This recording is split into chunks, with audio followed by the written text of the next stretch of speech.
Navy diver wears a standard deep-sea diving outfit, a protection against the water in which he works, and a container for the life-supporting supply of air which he receives from the surface. Safety and efficiency require that the diver be thoroughly familiar with the construction, assembly, and use of his diving equipment. This film will show how the many parts of the standard deep-sea diving outfit are assembled, a process called dressing the diver. The standard deep-sea diving outfit is composed of the dress, helmet, and the breastplate, which together form a watertight enclosure surrounding the diver. The weighted belt and shoes used for overcoming the positive buoyance of the inflated dress, and the system of valves by which the diver regulates his air supply. Assembling these parts correctly is vital to the diver's safety, and thus, prior to dressing the diver, each must be inspected and tested. First, visually inspect the diving dress. Examine the fabric for tears, worn spots, or loose patches. Check the rubber collar for torn spots or excessive wear, especially at the stud bolt holes. Make sure that the leg flap lacings are in good condition and not worn to the breaking point. If any defects are found, place the dress aside for repair and select another dress of satisfactory condition. In examining the breastplate and helmet, first check the number stamped on each item, including the breastplate straps. The number must be the same. These parts are not interchangeable with like parts of another outfit. The number identifies the parts that go together to form a tailor-made unit of matching parts. With your fingers, check the 12 studs on the breastplate, making sure that none of them has become loose. Try the fit of the breastplate straps on the breastplates. They should go into place easily and conform to the curvature of the breastplate.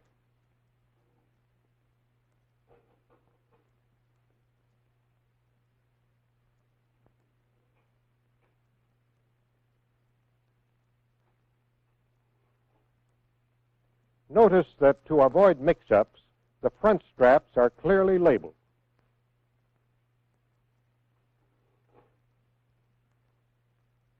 Turn the wing nuts down on the studs to make sure that no threads have been damaged since the last dive.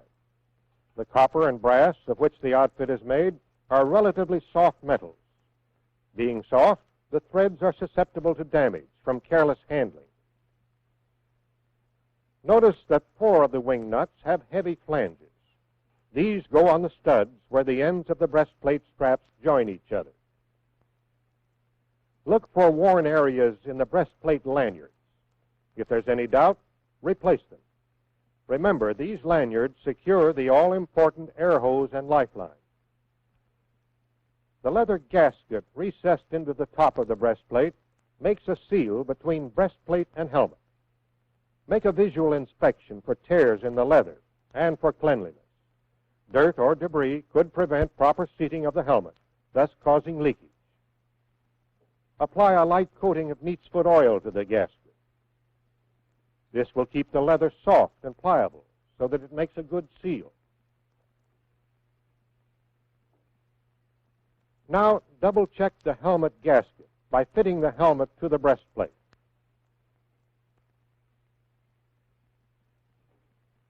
It should turn into place easily, but with some resistance. The helmet faceplate should face directly forward. And the safety latch on the breastplate should line up properly with the dumbbell on the helmet. Check these for security and proper operation. Take a close look at the helmet ports, especially for cracks or dirt. Clean them if necessary.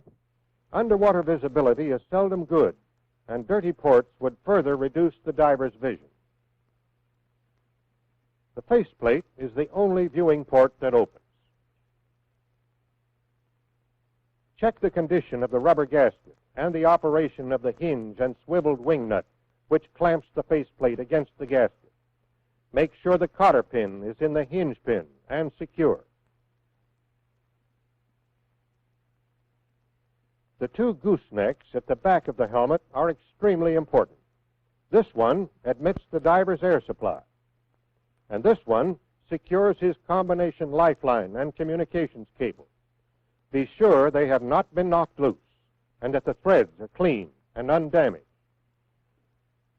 No part of the testing and inspection operation is more important than the attention given to the diver's air valves. Let's begin with the two valves built into the helmet. First, the exhaust valve. Check the operation of the hand wheel. It should turn freely. Operate the exhaust valve chin button. It should depress easily and return immediately when released. Pull the chin button upward, as the diver occasionally does with his lips, to make a temporary adjustment in his buoyancy. Again, it should work easily and return when released. Operate the chin button in this manner several times. Remember, the correct operation of his exhaust valve is important not only to the diver's efficiency, but also to his safety. Next, the spitcock at the left side of the helmet. This is a secondary exhaust valve and is used to make minor adjustments in the diver's buoyancy. It's a simple sleeve valve. The only test necessary here is to operate the lever, making sure that it has enough turning resistance to remain fixed at any second. Now, let's look at the remaining two valves, each concerned with air supply. The air control valve regulates the amount of air admitted to the diving dress. Again, the regulating hand wheel should turn freely so that the diver has no difficulty in making adjustments in his air supply. However, it must not be loose. Enough resistance must be felt to prevent an accidental bump or blow from turning the hand wheel and thus altering the diver's buoyancy. Make sure the cotter pin is in place to prevent the hand wheel lock nut from backing off. Each of the male threads machined into the body of the air control valve must be clean and free of distortion. Check the link and eye pad used to secure the valve to the breastplate. Excessive wear or damage is seldom found, but be sure. The last of the valves is the safety air non-return valve, usually referred to as the non-return valve. Remove it from the gooseneck at the rear of the helmet and check the condition of the threads. You'll remember that the non-return valve is a spring-loaded one-way valve. Air can pass through it into the helmet, but it cannot travel in the opposite direction from the helmet back into the air hose. Check this by blowing a mouthful of cigarette smoke into the end of the valve that has the female thread.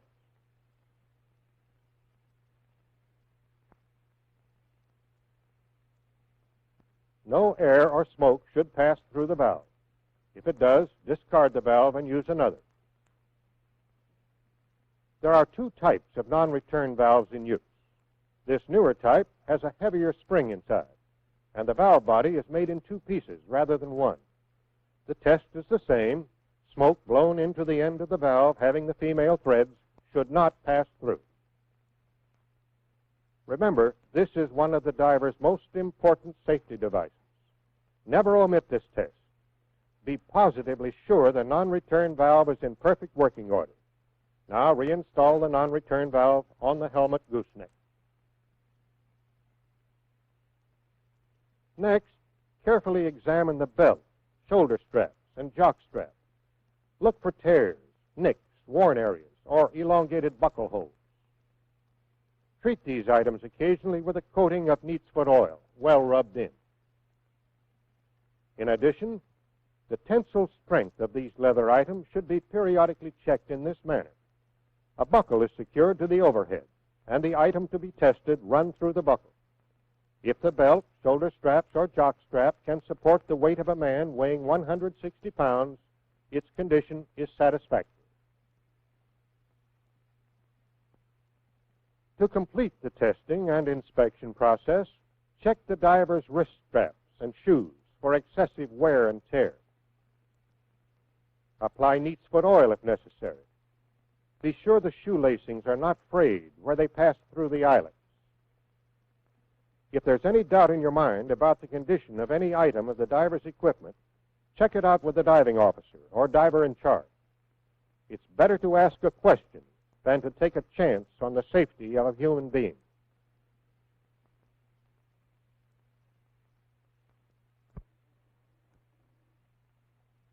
Before dressing the diver, connect the air hose and the lifeline to the helmet gooseneck. Do not, repeat, do not oil the leather gasket inside the lifeline gooseneck. Remember, the lifeline carries the communications cable. Oil on the contact points of the cable would interfere with the operation of the intercom system. Tighten the connections hand tight, then finish with a wrench. Be firm in tightening these connections, but don't use too much muscle.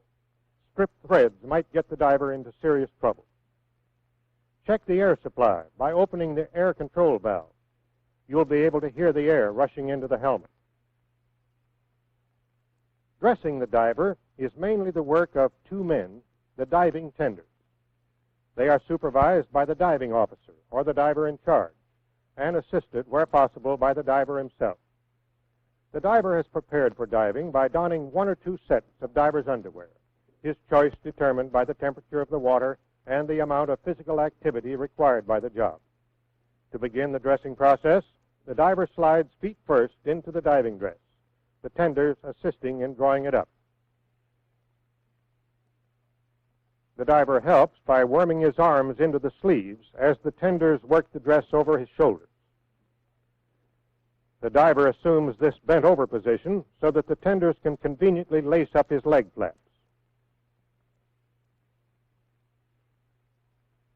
These are drawn up snugly, but not so tightly as to restrict circulation. Tenders work as swiftly as they can, consistent with safety, out of regard for the diver's comfort. On the surface, the diving outfit is not a very comfortable one. Note how the ends of the lacings are tucked in under the leg flaps. This, of course, is to keep them from fouling.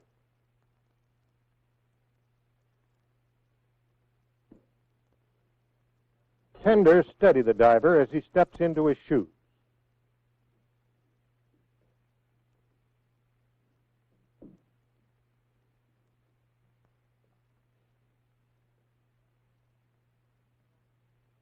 They draw the lacings up firmly and tie them off with a square knot.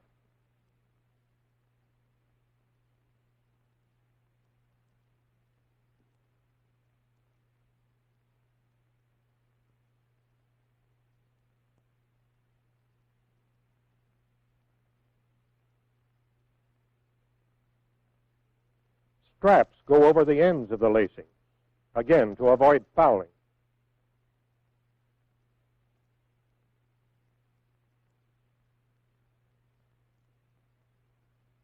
Buckles must be outboard.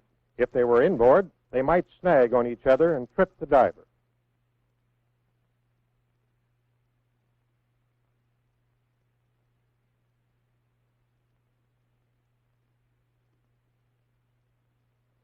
Next, the helmet cushion, the horse collar as divers call it.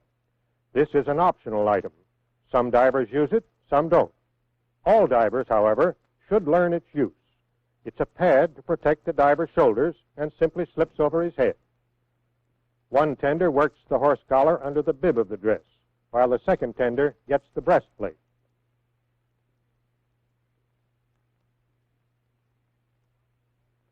Now, the breastplate goes over the diver's head, carefully. There's not too much clearance. Eyelets and halyards, of course, are at the front. A tender tucks the halyard ends up inside the breastplate to get them out of the way. The next step is the all-important watertight seal between the dress and the breastplate. Working one on each side of the diver, the tenders maneuver the rubber collar over the breastplate studs, starting at the back and working toward the front. Alternating from side to side, they manipulate the stiff collar by pulling on the bib. The fit of the collar to the breastplate must be smooth, without bulges or wrinkles.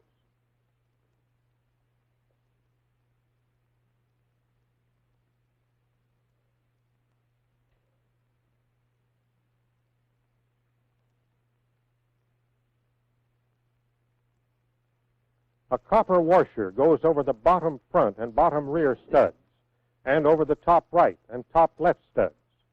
These distribute the pressure under the joints between the breastplate straps to prevent gouging and chafing of the rubber collar. Next, the breastplate straps. These are custom fitted in the manufacturing process. Each of the 4 straps must be placed in its own particular position. Getting them in the right place is easy. The front straps are clearly marked.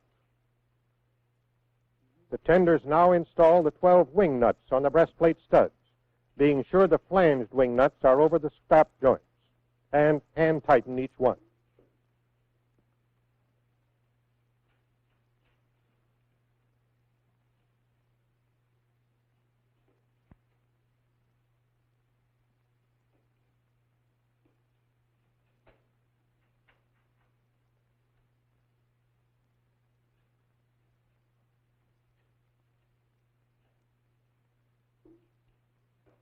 The tenders, one working at the back and one at the front, use the wing nut wrench for the final tightening.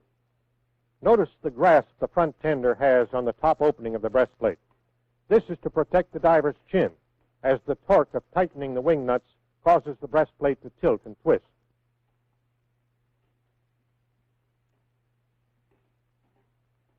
To equalize pressure, each tender tightens from bottom to top, omitting the wing nuts over the strap joints. These 4 wing nuts are tightened in this order: bottom front, bottom rear, and the 2 top ones at the same time. As a double check, in the interest of safety, one tender now tries each of the 12 wing nuts with his wrench to be sure that none has been skipped.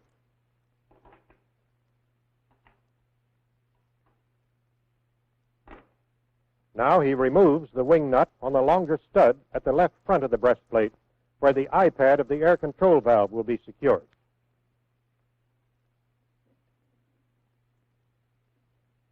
The installation and tightening of this wing nut cannot be omitted. Repeat, cannot be omitted.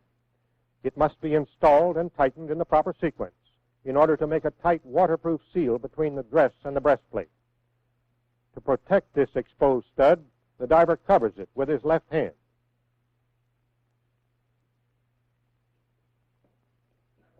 It takes both tenders to carry the 84-pound belt. Each holds an end and a shoulder strap, being careful to grasp the strap close to the belt. If they were to take a higher grasp on the shoulder strap, the heavy belt would tend to swing like a pendulum and might knock the wind out of the diver. The tenders place the belt around the diver's waist with the buckles at the rear. They lead the shoulder straps so that they cross at the bottom of the front lower stud, pass outside the top stud at each side, and cross again at the bottom of the rear lower stud. This keeps the belt from shifting while the diver works. Each tender now secures one of the shoulder straps, passing it through the appropriate buckle attached to the belt weights in the rear. One tender fastens both the belt buckles.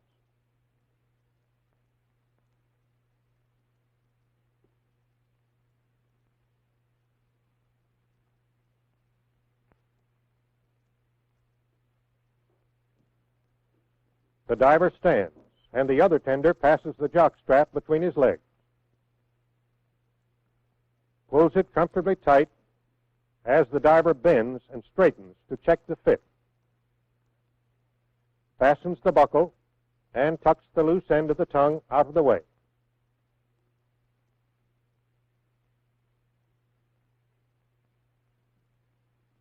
Each tender buckles on one of the wrist straps firmly, but not so tight as to restrict circulation. The inflated suit tends to elongate. The wrist straps keep the diver's hand seated in the gloves.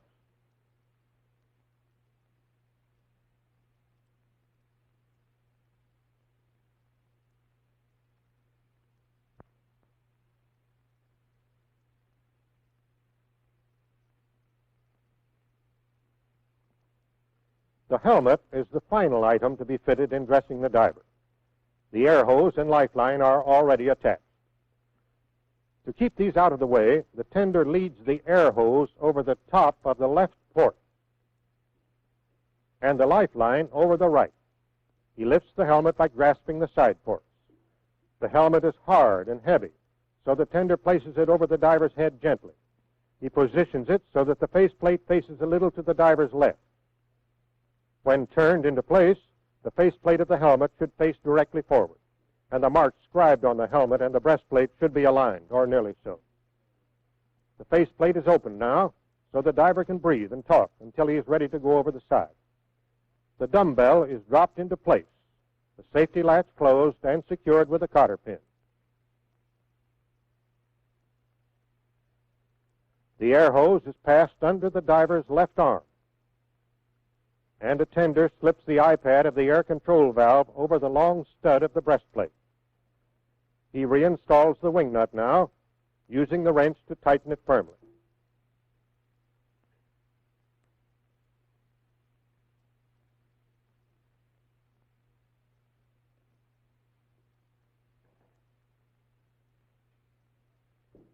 Now the tender lashes down the air hose, taking 2 round turns with the halyard and tying off the ends with a square knot.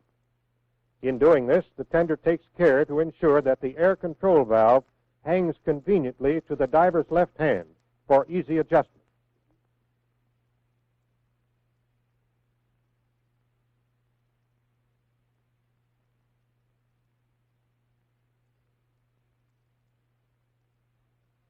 The diver's lifeline, which also carries his communication cable, is passed under his right arm, and a tender lashes it tightly with a halyard on that side.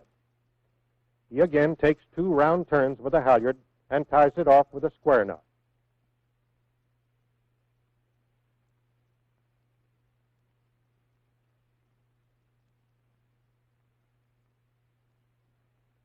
And now, a last-minute check on the diver's intercom.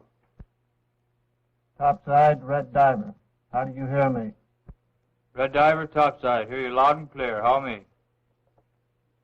I hear you the same. The diver closes his exhaust valve all the way, then opens it by giving the hand wheel 2 1/2 turns. He'll adjust the air control valve as soon as he's submerged on the diving ladder. The final step in dressing the diver comes when the diver feels that all is ready and gives this signal. Button her up. The tender closes the faceplate, winds the wing nut down finger tight, and uses the wing nut wrench to secure it tightly. The dressing of the diver is complete, and the diver is ready to go to work. 2 men tend the air hose and lifeline immediately in front of the diver to steady and support him as he moves cumbersomely in the heavy working uniform of the deep-sea diver. In his working environment under the sea, the diver is always conscious of the importance of his equipment. His gear is well designed and well made. The assembly of the gear around the man, or dressing the diver, is equally important to the diver's efficiency, to the accomplishment of the Navy's business, and to the safety and welfare of the man who wears the gear.